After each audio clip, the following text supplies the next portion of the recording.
जय हिंद समाजवादी साथियों। समाजवादी पार्टी की 8वीं सूची जारी, 2 दिग्गज नेताओं को अखिलेश ने दिया लोकसभा टिकट। जी हाँ, हम आज अपनी इस वीडियो में बात करेंगे समाजवादी पार्टी को लेकर। समाजवादी पार्टी के मुखिया अखिलेश यादव जी के द्वारा जो 8वीं सूची जारी कर दी गई है, उसमें किन किन नेताओं को लोकसभा का टिकट मिला हुआ है। तो सबसे पहले हम बात करेंगे समाजवादी पार्टी के राष्ट्रीय अध्यक्ष, हम सबके प्रिय नेता अखिलेश यादव जी लोकसभा चुनाव में काफ़ी दमदारी तरीके से लगे हुए हैं और लगातार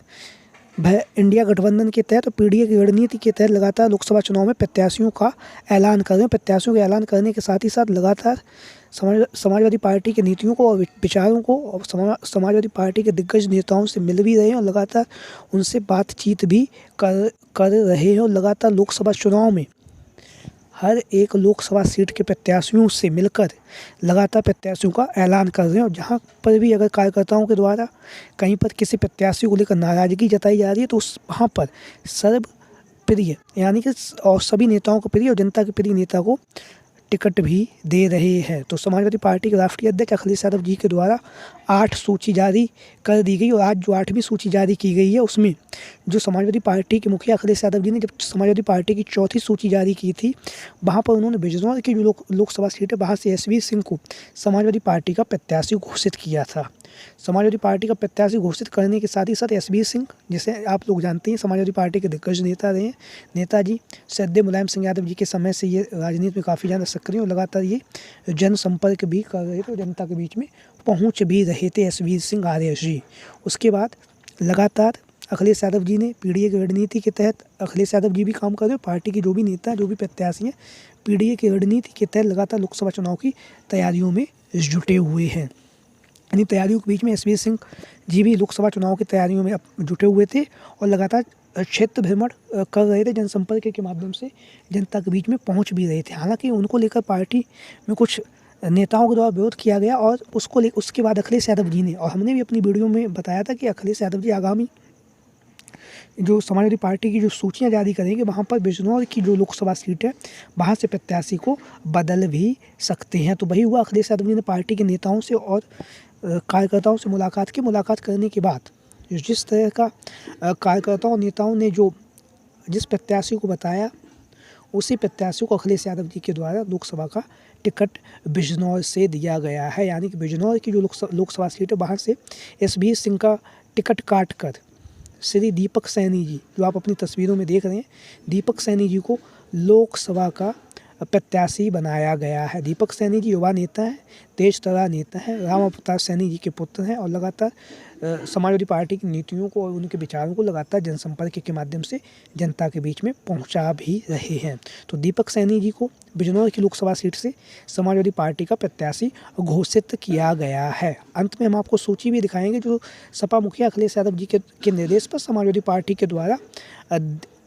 प्रेषित की गई हो, उसमें और दूसरे जो प्रत्याशी हैं उनको लेकर भी हम चर्चा करेंगे। तो बिजनौर की जो लोकसभा सीट है, यहाँ से श्री दीपक सैनी जी को अखिलेश यादव जी ने लोकसभा का टिकट दिया है। तो दीपक सैनी जी युवा नेता, लगातार जनसंपर्क कर जनता के बीच में पहुँच भी रहे हैं, दीपक सैनी जी। वहीं पर हम बात करेंगे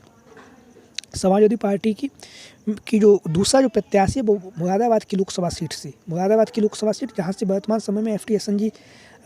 सांसद थे और सांसद होने के साथ साथ वह समाजवादी पार्टी के नेता सदन भी थे। तो FT हसन पर, जैसा कि हमने अपनी वीडियो के माध्यम से कई वीडियो में बताया था कि जो मुरादाबाद की लोकसभा सीट है, यहाँ से FT हसन जी की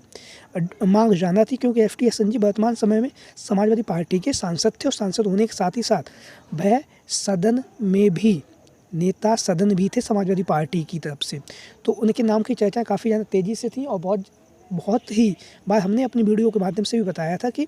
मुरादाबाद की जो लोकसभा सीट है, वहाँ से FT हसन जी को समाजवादी पार्टी का प्रत्याशी घोषित किया जाएगा। हालांकि नाम कमाल अख्तर का भी चल रहा था, लेकिन अखिलेश यादव जी ने FT हसन पर भरोसा जताते हुए उन्हें दोबारा से लोकसभा चुनाव के लिए प्रत्याशी घोषित कर दिया है। और लगातार FT हसन जी समाजवादी पार्टी की नीतियों को, समाजवादी पार्टी के विचारों को